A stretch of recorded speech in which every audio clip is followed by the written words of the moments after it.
have no compressor on this unit. So, of course, we're gonna look for the easiest service call for an HVAC technician being a bad cap. Easy peasy. Hopefully that's all it is, and we can get these people back up and running. We have an ICP, builder's grade. Actually, I'm wrong. It's a true carrier builder's grade. And it is a little 2.5 ton. And we have a Chinese capacitor.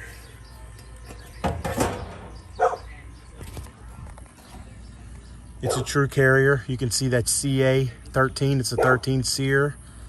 And then it's a 2.5 ton from 2014 or 11. I think 11 is the year. So this looks like a 2011 with a nice Chinese capacitator.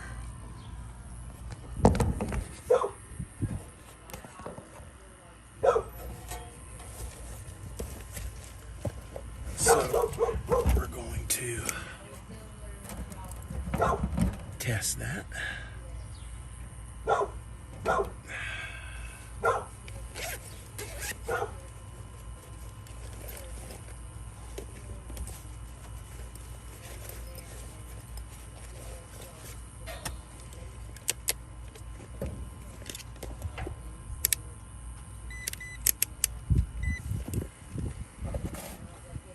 Okay, you guys should be able to see the meter.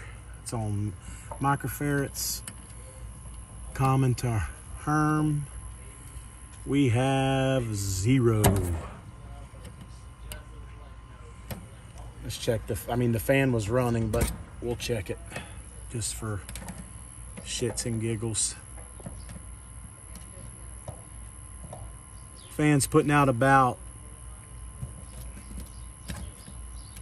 make sure I'm getting a good connection here. Yeah, I am. About 2.4. So we'll swap out this capacitor. He should be good to go. Hopefully I have a small 40. For some reason, because this is a small bracket, the 40s have tend to have gotten fatter lately, depending on what brand you buy. Hopefully I have a small 40.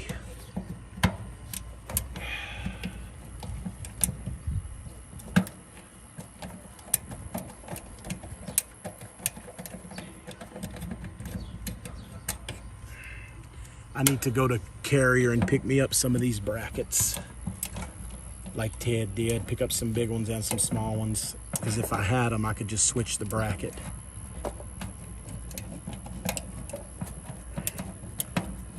You got to be very careful right here because you don't want to hit the low voltage. Okay. So we have a small, it's the smaller one with a small bracket.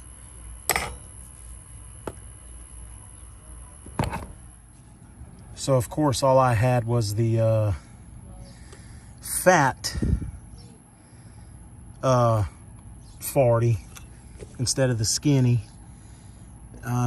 Doesn't say, yeah, right here.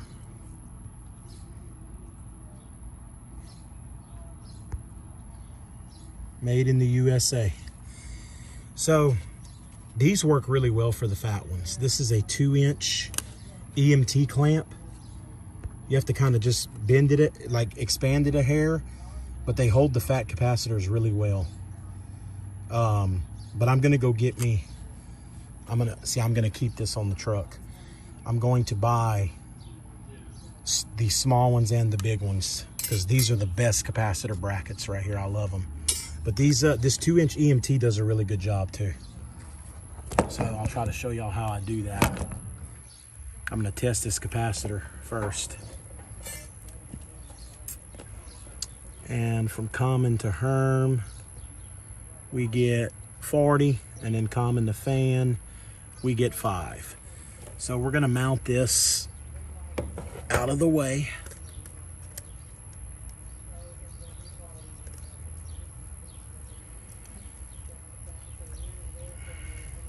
Let me get a screw in the drill. These are some special self-tapping screws that I buy. They are really good.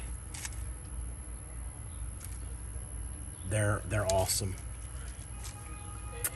Get that hooked on a drill. Get the meter out the way. Hopefully y'all can see what I'm doing here. I do not want to hit the low voltage. I may have to go up with the capacitor. Ooh, I almost hit it. Like that. Yeah, we're gonna have to mount it a little higher. But you know what? It's not.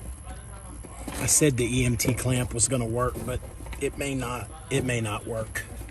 I can't get close enough to the metal on one of them,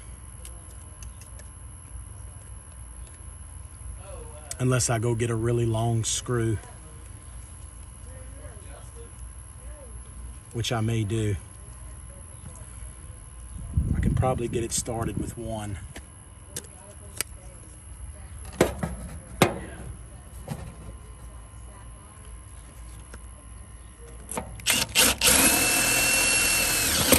Okay, I got one in.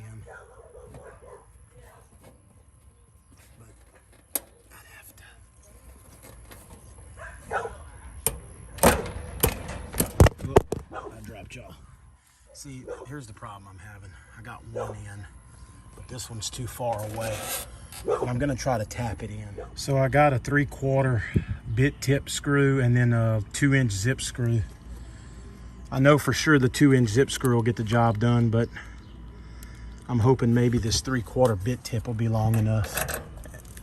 It's gonna be close.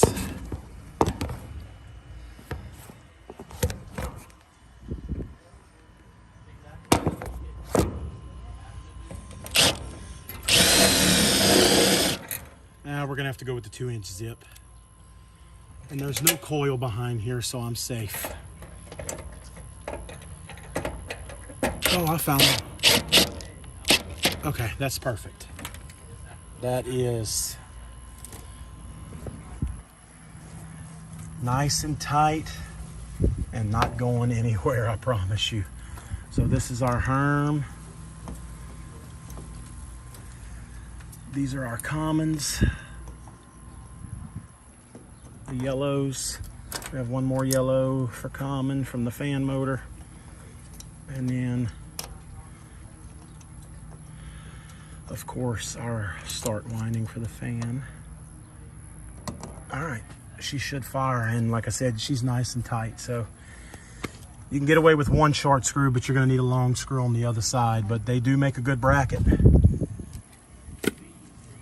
All right, move all this out the way and get to that disconnect over there. You know what? Let me fix that real quick.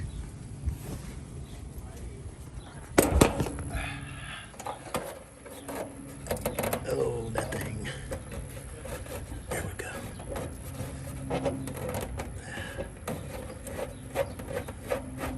Nope, no sense in that at all. There we go.